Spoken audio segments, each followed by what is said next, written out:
Cool. Are we live? Cool. All right, cool. We're live, everybody. Thanks for tuning in for this to this event hosted by the International Marxist Tendency, the IMT. My name is Simone, and I'm a member of the Madison branch. And the IMT is a revolutionary organization of workers and youth. We're active in 22 cities across the U.S. and in over 40 countries around the world, and we are fighting for the socialist transformation of society. If you want to learn more about our organization, you can visit our websites. Our national center is based in New York. So our US section, the URL is socialistrevolution.org. And for local events or locally hosted events and other activities by our branch here in Madison, you can visit imtmadison.org. Hopefully this will show up on the screen here. And then if you want to donate to our organization, you can visit Venmo and make a payment to Ivy Geertz, Ivy Geerts, our finance officer. And your donations support the work of our organization in building a genuine Marxist tendency around the world. So thank you in advance to those who have donated or will plan to donate. And importantly, you can support Revolutionary Press by subscribing to our paper. So we have an official publication called Socialist Revolution that is produced by our national section, and you can help support this work and spread the ideas of revolutionary socialism and genuine Marxism by subscribing to our paper. So to do that, you can visit imtmadison.org or socialistrevolution.org, for more info. So tonight we are, the format for this event will be Comrade Dylan from our Madison branch is going to provide an introduction to the topic of gig work under capitalism. So the sharing economy, the on-demand sector, and this is, ever relevant as more and more people are taking on more precarious, less secure jobs and positions that, are kind of cast in this light of freedom and being able to kind of be your own employer and all of this kind of talk of an alternate kind of a more humane capitalism or a more free capitalism for people. And I think that kind of doublespeak is really interesting. And I think Dylan is going to talk about the sharing economy broadly and kind of what the Marxist position is on that and the way out of this capitalist nightmare that we find ourselves in. So if you agree with our ideas, we really encourage you to visit our websites. So again, that's socialistrevolution.org. And also we're an international organization. And so if you visit Marxist.com, you'll find a lot of great analysis and regular articles and things like that. So check us out. And without further ado, I will hand it over to Dylan. Hello, everyone. Thank you for coming. Now, when we talk about something as nebulous as the gig economy, what we really mean is a portion of the market in which the workers are contract workers, call workers, or temps, and they enter formal contracts with on-demand companies. These companies include businesses like Uber, Lyft, DoorDash, Amazon, you name it, but very widespread. And with this sort of shift in the relationship between workers and company, the only thing the workers get out of it is more uncertainty. They have to deal with stagnating wages, no job security, no unemployment benefits, or retirement options in the future. And also none of the benefits that come with being a standard employee, such as workers' comp or any potential for upward movement within the company structure. Likewise, these workers also have an increased tax burden because they are, under the eyes of the law, technically a one-person business, operating fully of their own accord. And so all of these changes in our current state of affairs are within the context of a global pandemic and the greatest slump in the economy since the Great Depression. With all of this, it makes sense to want to go back. Um, and for some people, that means this idea of making America great again, or injecting some civility back into politics, uh, like we, uh, as though we all want to close our eyes and wake up like this was all some bad dream. Uh, and why wouldn't you want to go back? Generations ago, it was like there was some social contract between business and worker, and this idea that through the sweat of your brow and strength of your back, you could be whatever you wanted to be and do whatever you wanted to do out of life. But what we see now is just the opposite. This social contract has been forgotten, not out of some lapse in the moral character of the rich and powerful, but out of the contradictions between the workers and profit. In the 20th century, it was understood that if you were loyal to a company, if you put in the hours and worked very hard, um, you're you were essentially taken care of by your company. You got a fair wage, a retirement plan, um, uh, two children, a house, and a white picket fence, as it were. Um, and while it may while it may seem like this was just uh, a sort of really nice way of doing capitalism, the right way to do capitalism, if you were, the state of affairs wasn't just out of the goodness of the capitalists' hearts. No, all of these benefits and all of these good working conditions were uh, won deliberately out of the painstaking gain and collective bargaining of the workers.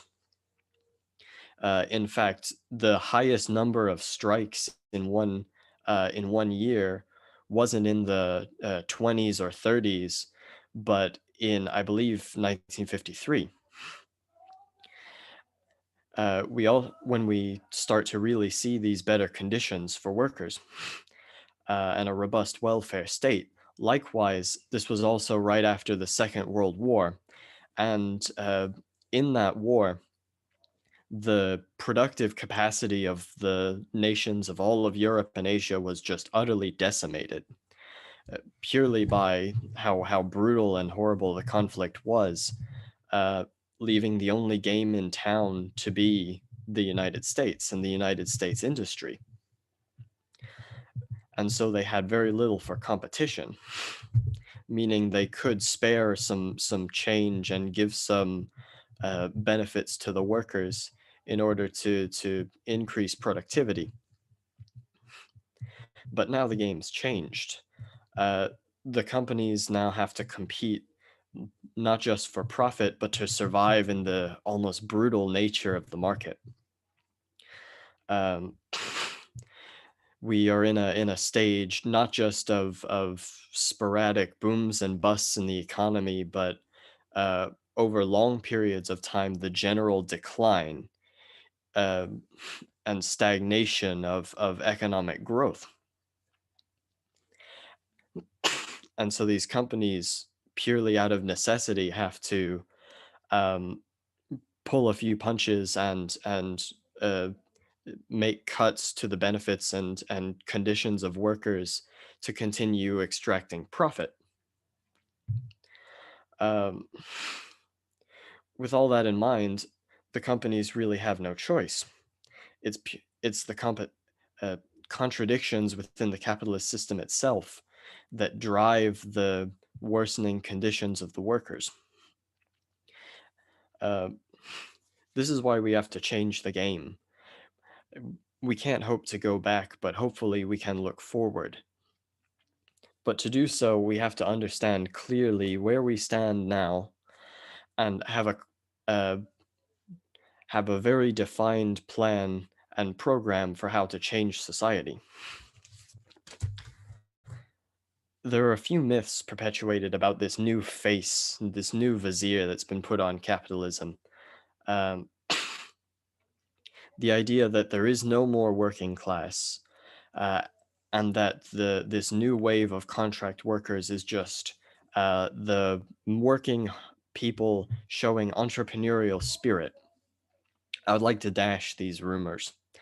The working class is still alive and well by its very definition. You and I are still workers. We still have a job, work for a wage or salary, um, and still exchange our labor in order to pay for our means of existence. This fact unites us. It gives us a common interest for a better life and better working conditions, and it gives us a certain animosity to the interests of the owners of the business, the owners of the factories, the capitalists, if you will. Um, this is what unites us as a class. And in terms of entrepreneurial spirit, perhaps the workers are very industrious and entrepreneuring, pardon. But that doesn't change the relationship between us and the companies. We're still working for our pay and have no claim of ownership to production. Uh, in fact, some people are even fighting in this gig economy relationship for full recognition as workers. Companies like Uber, Lyft, and Airbnb essentially treat their workers as independent contractors, and this relationship is recognized by the law. Despite this, the workers confront and fight at every turn. In fact, just recently, a bill passed in California um, uh, recognizing the relationship between Uber and contract workers as not a relationship of a company to their employees. And so this has led to a wave of independent strikes and calls for a contract workers union. Similar bills are going through the state senates of Massachusetts and New York, and similar fights are being held right now in the legal houses, but later on in the factories and uh, among the workers.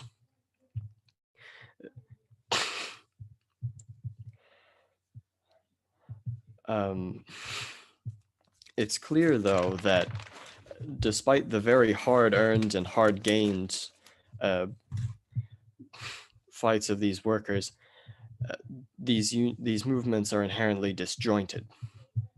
Any gains they make will be short lived, purely because this is the state of capitalism that we live in, and um, independent movements of layers of the class uh,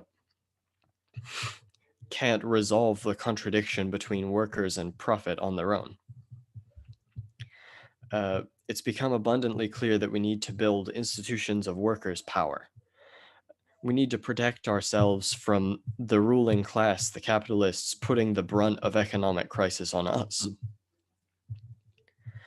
The rich and powerful essentially are in a position where they don't need to bear the brunt of crisis, despite holding a ruling interest in society. For us as Marxists, the answer to this is the formation of a workers' party, a party built through the unions that uh, presents itself and orients itself to the workers and is, by its very definition, not a capitalist party, is rejecting the institution of capitalism. And this is this party is a jumping off point for us to literally have a revolution, to break from capitalist society, from class society, and change the way in which we handle private property and handle um, uh, the existing mode of production. Together, we can build a society without private property that's used as a tool of the ruling class to suppress the workers and exert their influence over the nation and over uh, production.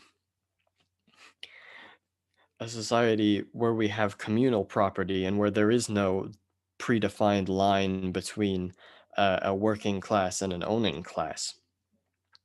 We can have a society where we plan the economy and distribute resources based on material need, not based on the profits of some individualist enterprise.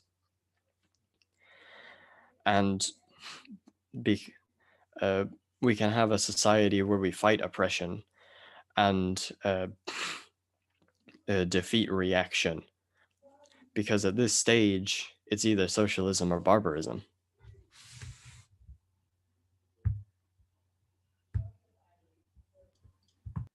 All right, thank you, Dylan, for that excellent lead off, this introduction to the topic of gig work and the sharing economy. We are going to move to Zoom. I meant to mention before that this event doesn't end here, so we hope that you will join us on Zoom. The link will be posted in the comments on this live stream on Facebook and on YouTube. And so we hope that you will join us there. Again, if you're kind of catching the tail end of this, we are the International Marxist Tendency. We're an organization based in the working class. You know, we're workers and youth fighting for socialism in our lifetime. And it's very possible, it's realistic, it's necessary historically speaking. And, you know, we're very excited to talk about these ideas with you. So we hope you join the Zoom stream. Thanks, Dylan, for that introduction. And thank you, Liam, who's behind the scenes doing the tech. And we will see you shortly.